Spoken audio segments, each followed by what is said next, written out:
Good evening guys. कसे आहात तुम्ही? आय होप तुम्ही खूप मस्त असाल, छान असाल, सुंदर असाल, सुरक्षित असाल आणि माझ्या एका नवीन व्हिडिओमध्ये तुमचं खूप खूप स्वागत आहे. तर संध्याकाळची वेळ आहे, संध्याकाळचे 5:15 वाजलेले आहेत. तर ना आज माझं ना थोडं वेगळं प्लॅनिंग होतं. तर प्लॅनिंग असं होतं की मी ठरवलं होतं की मी आज म्हणजे तीन वाजेपर्यंत ज्ञानेशला मी शाळेमध्ये 1:45 वाजता सोडून आले ना. तर विचार केला की आज मस्त 3 वाजेपर्यंत झोप काढायची, 3 नंतर उठायचं आणि पटापट जेवणाला सुरुवात करायची. कारण उद्या ज्ञानेशचा इंग्लिशचा रायटिंग पेपर आहे. तर जेव्हा तो शाळेतून येईल ना तेव्हा लगेचच म्हणजे फ्रेश वगैरे झाला, चहा वगैरे किंवा दूध वगैरे पिल्यानंतर मी त्याला लगेचच अभ्यासाला घेऊन बसणार होते, असा माझा विचार होता. आणि मग त्याप्रमाणे मी थोडी झोप काढली आणि झोपता झोपता हातामध्ये मोबाईल होता. तर तितक्यात ज्ञानेश कराटे क्लासलासुद्धा जातो. तर त्याचा कराटे क्लासमधून एक मेसेज आला होता की आज कराटे क्लास आहे. कारण ज्ञानेश शनिवार रविवार कराटे क्लासला जातो. तर जी शनिवारची जी बॅच आहे ती आज आहे. कारण शनिवारी रक्षाबंधन आहे. तर रक्षाबंधनची सुट्टी आहे त्यांना. आणि आता त्याचीसुद्धा 17 ऑगस्टला कराटेची म्हणजे त्याची ब्ल्यू बेल्टची त्याची एक्झाम आहे. तर त्यासाठी प्रॅक्टिससाठी सगळ्यांनाच ते कराटेचे जे सर आहेत ते सगळ्यांनाच प्रॅक्टिससाठी बोलवतात. तर आज संध्याकाळी ज्ञानेचा कराटेचा क्लास आहे. तर मी विचार केला की काही असो त्याला क्लासलाही पाठवायचं आहे. शाळेतून आला की त्याला जेवढा काही वेळ भेटेल ना तेवढा अभ्यास करायचा, क्लासला पाठवायचं, पुन्हा क्लासवरून आला की पुन्हा त्याला अभ्यासाला घेऊन बसायचा, असा विचार केला. पण असे विचार करता करता झोपले आणि किती वाजता उठली असेल? 4:30ला उठली. 4:30ला उठली, पटापट फ्रेश वगैरे झाली. फ्रेश होता होता 4:45 वाजले. मी चला आता व्हिडिओची सुरुवात करूया. तर मी आज जेवणाला काय करणार होते माहिती आहे का? खूप दिवस झाले ना मला अंडाकरी खायची आहे. खूप म्हणजे दिवस अंडाकरी करेल करेल करेल. पण विचार केला, अरे श्रावणामध्ये आपण अंडाकरी कधी खातो का? तर आज आपण श्रावणामध्येच अंडाकरी करणार आहोत, तीसुद्धा व्हेज अंडाकरी. कधी बनवले का हो तुम्ही व्हेज अंडाकरी? नाही ना? कधी पाहिले आहे का? पाहिली असेल तर खूपच छान आहे. नसेल पाहिली तर नक्कीच पहा. तर चला आधी किचनमध्ये जाऊया पटापट आणि व्हेज अंडा करी करायला सुरुवात करूया. चला. तर मी इथे किचनमध्ये आलेली आहे आणि किचनमध्ये एंट्री तर केलेली आहे आणि संध्याकाळची वेळ आहे. मी ना जरा आज लवकरच जेवणाला सुरुवात केलेली आहे. तर लवकर म्हणण्याचं कारण असं की ज्ञानेची परीक्षा चालू आहे. तो शाळेतून आला की लगेचच तो म्हणजे फ्रेश वगैरे झाला की लगेच मला त्याच्याकडून अभ्यास करून घ्यायचा आहे, म्हणून मी आज लवकर जेवणाला सुरुवात केलेली आहे. तर इथे मी अर्धी वाटी भरून मी पोहे घेतलेले आहेत. तर हे पोहे मी एका बाउलमध्ये ट्रान्सफर करून घेतलेले आहेत. हे पोहे ना आपल्याला 2 पाण्यामध्ये स्वच्छ धुवायचे आहे आणि याचं जे पाणी आहे ना ते काढून टाकायचं आहे. तर इथे मी पोहे छान मस्त असे मी धुवून घेतलेले आहेत आणि मी ना वरतून फक्त 1च चमचा पाणी ॲड केलेलं आहे. तर मी 1 चमचा पाणी ॲड का केलं हे मी तुम्हाला नंतर सांगेल. झाकण ठेवून आपल्याला हे पोहे साईडला ठेवायचे आहेत. म्हणजे छान मस्त हे असे मऊ होतील. तर तुम्ही इथे बघू शकता संध्याकाळचे किती वाजले असतील तर 4:30 वाजलेत आणि तुम्ही बाहेर बघू शकता की खूप छान मस्त असं ऊन पडलेलं आहे. असं वाटतं की ना सकाळचे 10 वाजलेत की काय असं वाटतं, कारण हे ऊन जे आहे ना ते कोवळं ऊन आहे, पण खूप छान वाटतं. आणि अजून एक गोष्ट सांगते, हे ना म्हणजे आता ना ऊन पडतोय किंवा सूर्याची किरणं जेव्हा आपल्या अंगावरती पडतात ना ते खूप छान असतं वगैरे. कारण तुम्हालाही माहिती आहे आता पावसाळ्याचे जे 1-2 महिने गेलेले आहेत, तर ते 2 महिन्यामध्ये ना म्हणजे एवढं ते आजारपण एवढे म्हणजे बोलू शकत नाही आपण, म्हणजे ताप, सर्दी, खोकळा ते आजार खूप म्हणजे ते नको असे वाटतात ते आजार.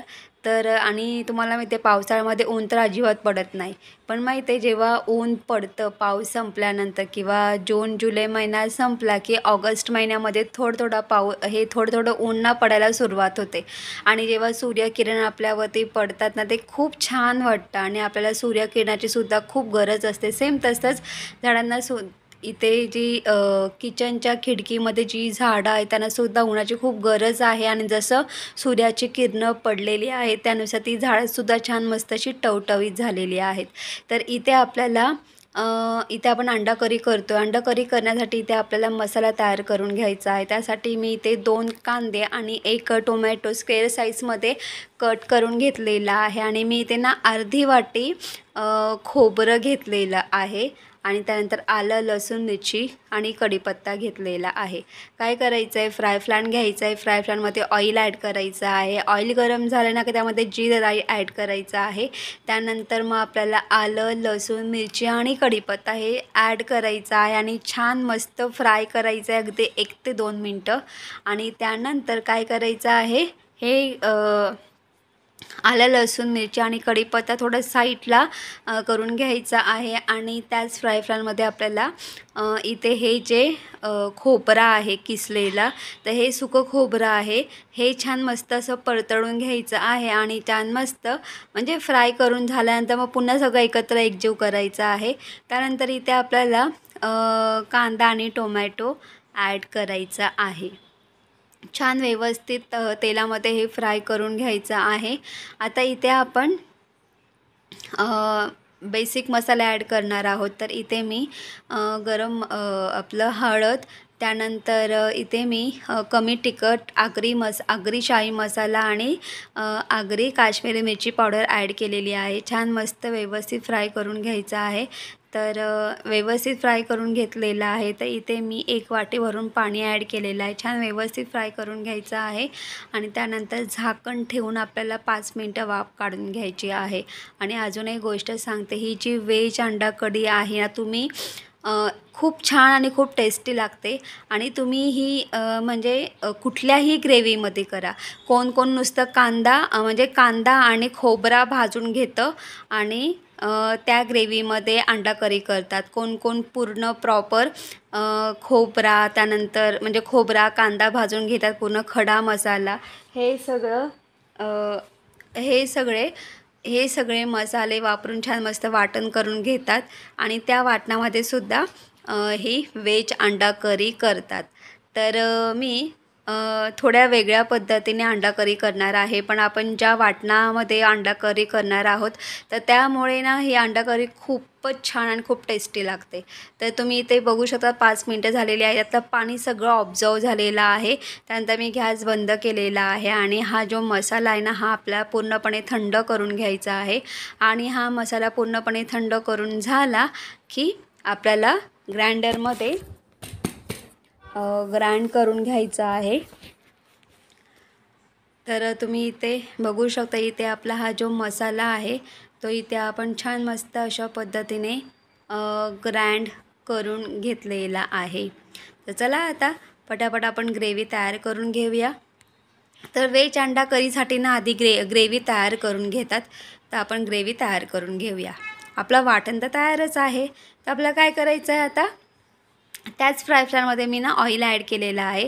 तर इथे आपल्याला जिरं राई ॲड करायचं आहे आणि जिरं राई ॲड झालं म्हणजे गरम तडतडल्यानंतर हळद, गरम मसाला, त्यानंतर इथे मी आपले बेसिक मसाले, तर इथे मी आगरीशाही कमी तिखट आणि आगरीशाही काश्मीरी मिरची पावडर ॲड केलेली आहे आणि इथे मी मीठ ॲड केलेलं आहे अर्धा चमचा चवीनुसार. आणि अजून एक गोष्ट सांगते, आता शक्यतो ना मी इथे माझ्याकडे जे मसाले आहेत तर मी ना आगरीशाही कमी तिखट लाल तिखट वापरते.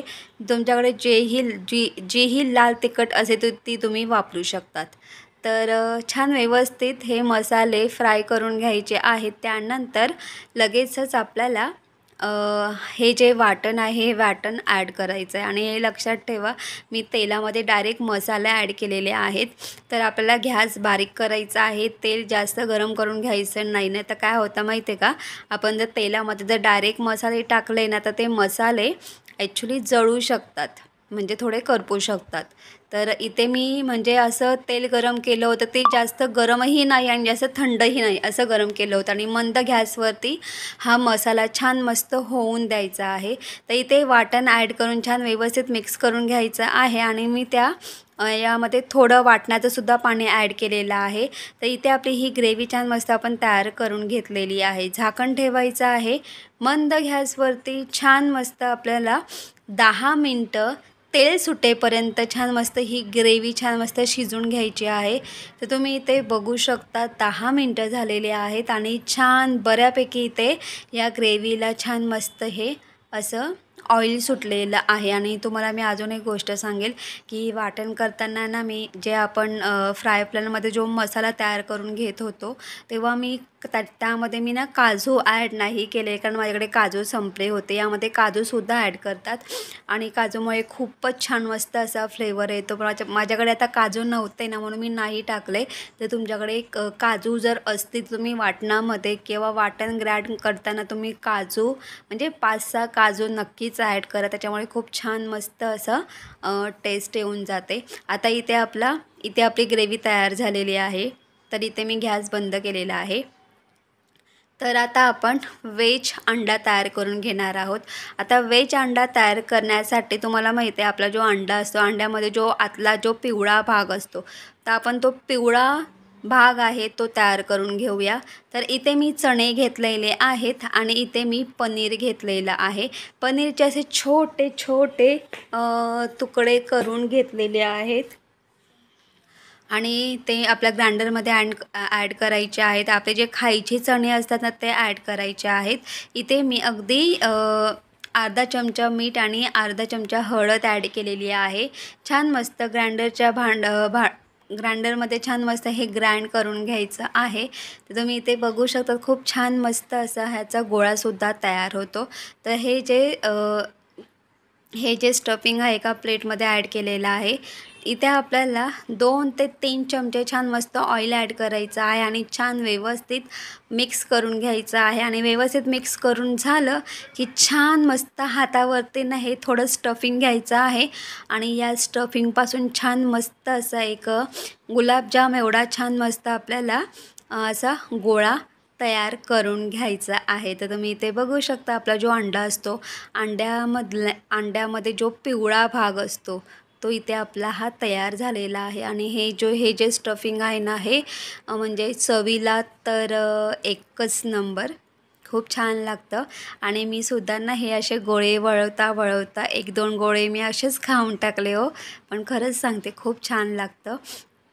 तर इथे आता हे जे पोहे आहेत आपण हे पोहे भिजत ठेवले होते, तर छान मस्त हे पोहे पाण्यामध्ये सोक झालेले आहेत. आता काय करायचं आहे आपण हे ग्राइंडरच्या भांड्यामध्ये छान मस्त ॲड करायचे आहेत आणि हे सुद्धा छान मस्त आपण ग्राइंड करून घेणार आहोत ग्राइंडरच्या भांड्यामध्ये. तर तुम्ही इथे बघू शकता आपला इथे छान मस्त हे पोहेसुद्धा ग्राइंड झालेले आहेत, म्हणजे पूर्ण गोळाच तयार झालेला आहे. तर आता काय करायचं इथे हा जो गोळा आहे हा एका बाउलमध्ये ट्रान्सफर करून घेऊया. आता इथे मी हे जे बटाटे आहेत ते मी बॉईल करून घेतलेले आहेत आणि बॉईल करून थंड करून घेतलेले आहेत.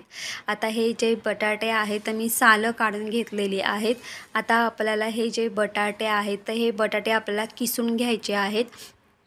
किसून यासाठी घ्यायचे आहेत कारण आपल्याला ना पोहे आणि बटाट्याचं छान मस्त कणिक तयार करून घ्यायचं आहे. तर त्यासाठी इथे आपल्याला काय करायचं आहे, जे बटाटे आहेत ना आधी बटाटे किसून घ्यायचे आहेत आणि हे बटाटे आपण किसून घेतले ना की छान मस्त आपलं जे स्टफिंग आहे ना ते छान मस्त असं मऊ कणकेसारखं असं स्टफिंग तयार होतं. तर तुम्ही इथे बघू शकतात मी अशा पद्धतीने सगळे हे जे बटाटे आहेत मी छान मस्त असं ग्रेट करून घेतलेलं आहे. आता काय करायचं त्यामध्ये आपण जे पोहे जे ग्राइंड करून घेतले होते ते ॲड करायचे आहेत आणि छान मस्त आपण काय करायचं पोहे आणि हा जो बटाटा आहे आपण जो किसून घेतला होता छान मस्त स्मॅश म्हणजे एकत्र एकजीव करून घ्यायचा आहे. आणि आपण जसं कणिक मळतो ना सेम छान मस्त असं कणिक मळून घ्यायचं आहे. पाण्याचा अजिबात वापर करायचा नाही. एवढं सांगते की पोहे आणि किसलेला बटाटा आहे हा तो पूर्ण एकत्र एकजीव मळून घ्यायचा आहे आणि छान मस्त असं हे कणिक तयार होतं. तर जसं तुम्हाला माहिती आहे आपला जो अंडा असतो, अंड्याचा जो व्हाईट भाग असतो तो सुद्धा तयार झालेला आहे. आता काय करायचं आहे, हात घ्यायचा आहे, म्हणजे हात असतात हो आपल्याला, पण हातावरती आपल्याला ऑइल लावून घ्यायचं आहे आणि छान मस्त असा एक गोळा घ्यायचा आहे मीडियम साईजचा. छान मस्त हातावरती असा मळून मळून घ्यायचा आहे. आणि तुम्हाला माहिती आहे आपण जशी पुरणपोळी करण्यासाठी जशी वाटी तयार करतो ना कणकेची, तर सेम तशीच मस्त अशी हातावरती तेलाचा हात घेऊन छान मस्त अशी या कणकेची अशी वाटी तयार करून घ्यायची आहे. आणि या वाटीमध्ये आपण जो येल्लो भाग तयार केलेला आहे तो ॲड करायचा आहे. आणि छान मस्त जसं आपण पुरणपोळीमध्ये असं पुरणपोळीमध्ये कसं आपण ते त्या कणकेमध्ये आपण ते सारण भरतो आणि पुरण भरतो आणि छान मस्त त्याचा गोळा तयार करून घेतो, सेम तसा छान मस्त असा गोळा तयार करून घ्यायचा आहे. आणि त्याला छान मस्त असा अंड्याचा आकार द्यायचा आहे हातावरती. तुम्ही बघू शकतात इथे आपला अंडा तयार झालेला आहे, म्हणजे व्हेज अंडा. आणि तुम्हाला सांगू का हे ना खूप हेल्दी आहे. आणि ना हा जो अंडा आहे ना तुम्ही नुसताही खा किंवा मुलांना असाही तुम्ही करून देऊ शकतात. चवीला तर एकच नंबर लागतो. तर इथे तुम्ही बघू शकतात इथे आपले ही अंडी तयार झालेली आहेत. पूर्ण असा आपण अंड्याचा शेप दिलेला आहे. तर इथे तुम्ही बघू शकता इथे आपली किती अंडी तयार झालेली आहे. साधारणपणे 5 आणि एक छोटं म्हणजे 6 अशी अंडी तयार झालेली आहेत. तर इथे आता ही जी अंडी आहेत आपण फ्राय करून घेणार आहोत. तर इथे ऑइल ॲड करायचं आहे. आणि तुम्हाला गोष्ट सांगू का इथे ना माझा थोडा मसाला ना जळला म्हणजे असं की ना इथे ना माझं जे ऑइल आहे ना खूप जास्त गरम झालं होतं. म्हणून आहे ना तुम्ही ॲक्च्युली ऑइल ॲड केल्यानंतर गॅस बारीक करा आणि मंद गॅस, म्हणजे हे जे ऑइल आहे ना हे जास्त गरम होऊन द्यायचं नाही, म्हणजे जास्त थंडही नको आणि जास्त गरमही नको, असं म्हणजे गॅस बारीक ठेवायचा आहे. मंद गॅसवरती तेलामध्ये मसाले ॲड करायचे आहेत. आपले जे बेसिक मसाले आहेत ते थोडे थोडे अगदी किंचित असे म्हणजे अर्धा चमचा मसाला ॲड करा आणि त्यामध्ये ही अंडी सोडून अशा पद्धतीने छान मस्त फ्राय करून घ्यायची आहे. तर तुम्ही इथे बघू शकता छान मस्त मी फ्राय करून घेतलेली आहेत. पण ही जी अंडी आहेत ना एकच सांगते चवीला एकच नंबर. तर चला आता इथे आपली ग्रेव्ही पण तयार झालेली आहे आणि प्लस इथे आपले हे जे अंडे आहेत अंडीसुद्धा तयार झालेली आहेत. तर आपण छान मस्त मी तुम्हाला आता अंडी कट करून दाखवणार आहेत आणि ही अंडी आपण कशी सर्व करणार आहोत ते सुद्धा मी तुम्हाला दाखवणार आहे. तर इथे मी हा अंडा घेतलेला आहे. तर आपल्याला काय करायचं आहे, चाकूच्या साहाय्याने एका अंड्याचे 2 भाग तयार करून घ्यायचे आहेत. तर तुम्ही इथे बघू शकतात इथे मी अशा पद्धतीने अंड्याचे 2 भाग करून घेतलेले आहेत. वाटतं की नाही व्हेज अंडा. आणि तुम्हाला सांगू का खूपच छान म्हणजे खूप छान लागतात चवीला. ज्ञानेश आणि आम्ही दोघांनी ना म्हणजे कापता कापता ना एक अंडा खाल्ला.